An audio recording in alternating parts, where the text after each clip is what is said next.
வணக்கம். Classic spicy கிச்சனில் இருந்து அருணா. வாங்க, எல்லாரும் நல்லா இருக்கீங்களா? இன்னைக்கு நம்ம கிளாசிக் ஸ்பைசி கிச்சன்ல நல்ல சூப்பரான ஒரு ஸ்நாக்ஸ் ரெசிபி தாங்க பார்க்க போறோம். நல்ல காரசாரமா இருக்கக்கூடிய ஒரு காரப்பொரி ரெசிபியை தான் பார்க்க போறோம். இந்த காரப்பொரியை நம்ம எப்படி செய்யறதுன்னு இப்ப பார்த்துடலாம் வாங்க. அதுக்கு ஒரு கடாயை சூடுபடுத்திட்டு 2 டேபிள் ஸ்பூன் அளவுக்கு நான் தேங்காய் எண்ணெயை சேர்த்துக்கிட்டேன். இந்த காரப்பொரியை வறுக்கிறதுக்கு தேங்காய் எண்ணெயை சேர்க்கறதுனால தான் நல்ல ஒரு டேஸ்ட்டும் வாசனையும் சூப்பராக இருக்கும். 1 கப் அளவுக்கு வறுகடலையை சேர்த்து நல்லா வறுத்துக்கலாம். ஆக்சுவலாக அளவுகள் வந்து ரொம்ப முக்கியம் இல்லை, நம்மளோட விஷ் தான். நமக்கு எவ்வளோ தேவையோ அவ்வளோ போட்டுக்கலாம். வறுகடலை ரொம்ப டேஸ்ட் பிடிக்கும் அப்படின்னா கொஞ்சம் நிறைய கூட போட்டுக்கலாம். இது ஒரு பொன்னிறம் வர வரைக்கும் வறுத்து எடுத்துக்கலாம். வறுகடலை பொன்னிறமானதும் நான் 1 கப் அளவுக்கு வேர்க்கடலையை சேர்த்துக்கிறேன். இது வறுத்த வேர்க்கடலை. நீங்கள் வறுக்காத வேர்க்கடலையை சேர்த்துக்கிறதுனா இந்த நம்ம வறுகடலையை எடுத்து வச்சுட்டு அதுக்கப்புறமா தனியாகவே நம்ம வேர்க்கடலையை வறுத்துக்கலாம். நான் வறுத்த வேர்க்கடலைனால இது ஒரு அரை நிமிஷம் 1 நிமிஷம் மட்டும் வறுத்து எடுத்து வச்சுக்கிறேன். தனியாக ஒரு தட்டில் நம்ம எடுத்து வச்சுக்கலாம். அதே வானிலையில் இன்னும் 1 டீஸ்பூன் அளவுக்கு தேங்காய் எண்ணெயை சேர்த்துக்கலாம். இதில் நான் ஒரு 25 to 30 வரமிளகாயை 2ஆக கிள்ளி வச்சிருக்கிறேன். அதையும் லைட்டாக வறுத்து எடுத்துக்கலாம். கலர் சேஞ்ச் ஆகிடக்கூடாது, சும்மா ஒரு அரை நிமிஷம் மட்டும் சிம்லேயே வறுத்திங்கன்னா போதும். நிறைய நேரம் விட்டிங்கன்னா உங்களுக்கு கலர் கருப்பாயிடும். ஸோ அதையும் தனியாக நம்ம அதிலேயே எடுத்து வச்சிடலாம். அதே வானிலையில் இன்னும் 1 டீஸ்பூன் அளவுக்கு தேங்காய் எண்ணெயை சேர்த்துட்டு 1 கப் அளவுக்கு கருவேப்பிலையை சேர்த்துக்கலாம். கருவேப்பிலை கூட கூடுதல் குறைவாக நீங்கள் எவ்வளோ வேணும்னாலும் போட்டுக்கலாம். மொறுன்னு நமக்கு பொரியோட சேர்ந்து சாப்பிட்றப்ப நல்ல டேஸ்ட்டாக இருக்கும். நல்லா இந்த மாதிரி மொறுன்னு வர வரைக்கும் வறுத்துட்டு அதே பிளேட்டில் எடுத்து வச்சுக்கலாம். வறுக்கிற பொருள் எல்லாத்தையும் நல்லா கிறிஸ்பியாகிற அளவுக்கு விட்டாதான் நமக்கு பொரியும் நமுத்து போகாமல் இருக்கும். அதே வானிலையில் இன்னும் 1 டீஸ்பூன் அளவுக்கு தேங்காய் எண்ணெயை சேர்த்துக்கலாம். அதில் நான் ஒரு 20 பல் பூண்டை நல்லா இப்படி தட்டி வச்சிருக்கிறேன். பாருங்கள், இந்த பூண்டையும் நல்லா வறுப்பட்டு வேறணும்.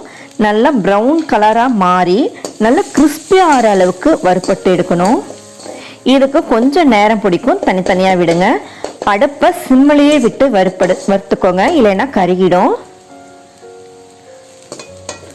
ஒரு 5 நிமிஷத்துலேருந்து 10 நிமிஷத்துக்குள்ளே இதுக்கு டைம் எடுத்துக்கும். மற்றதெல்லாம் சீக்கிரம் வறுப்பட்டுடும், இது மட்டும் கொஞ்சம் லேட் ஆகும்.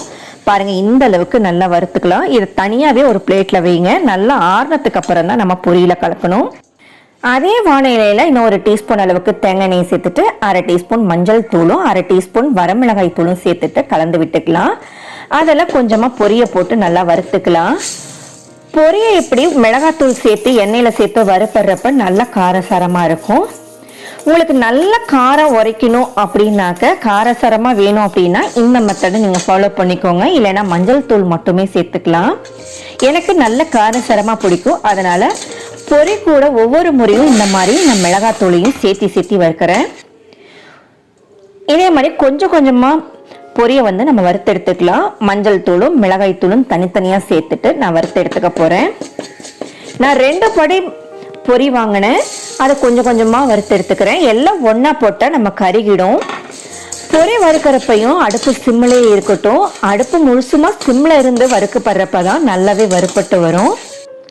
ஒரு 5 நிமிஷம் இந்த மாதிரி வறுத்தா போதும், நல்லாவே வறுப்பட்டுரும். நல்லா கிறிஸ்பியாக வரைக்கும் விட்டுக்கோங்க.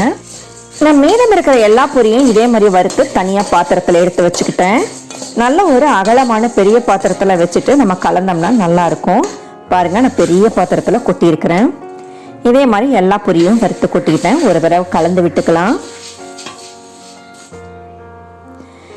இப்போ நம்ம வறுத்து வச்சிருக்கிற மீதி பொருட்கள் எல்லாத்தையும் வறுகடலை, நிலக்கடலை, கருவேப்பிலை, மிளகாய் எல்லாத்தையும் இதில் கலந்துக்கலாம். தனியாக வச்சிருக்கிற பூண்டையும் எடுத்து இதோட கலந்துக்கலாம். இது நல்லா ஆறிடுச்சு, கிறிஸ்பியாகவும் ஆயிடுச்சு. இதையும் இதோட சேர்த்துக்கலாம். இது எல்லாத்தையும் ஒரு முறை நல்லா கலந்து விட்டுக்கலாம். அவ்வளோதான், நல்ல சூப்பரான காரசாரமாக இருக்கக்கூடிய காரப்பொரி ரெடி ஆயிடுச்சு. இதை நல்லா நம்ம பக்குவமாக ஸ்டோர் பண்ணி வச்சுக்கிட்டோம்னா 1 மாதம் வரைக்கும் நமுத்தும் போகாமல் நல்ல கிறிஸ்பியோட வாசனையோட அதே மாதிரி சூப்பராக இருக்கும். உங்கள் வீட்டில் மறக்காமல் ட்ரை பண்ணி பாருங்கள். இந்த நல்ல ஆரோக்கியமான காரப்பொரி ரெசிபியை சின்னவங்கல இருந்து பெரியவங்க வரைக்கும் எல்லாருமே ரொம்ப விரும்பி சாப்பிடுவாங்க. நீங்க குழந்தைங்க சாப்பிட்றது அப்படின்னா கொஞ்சம் காரத்தை மட்டும் குறைச்சிக்கோங்க, அவ்வளவுதான். சூப்பரான காரப்பொரி ரெடி.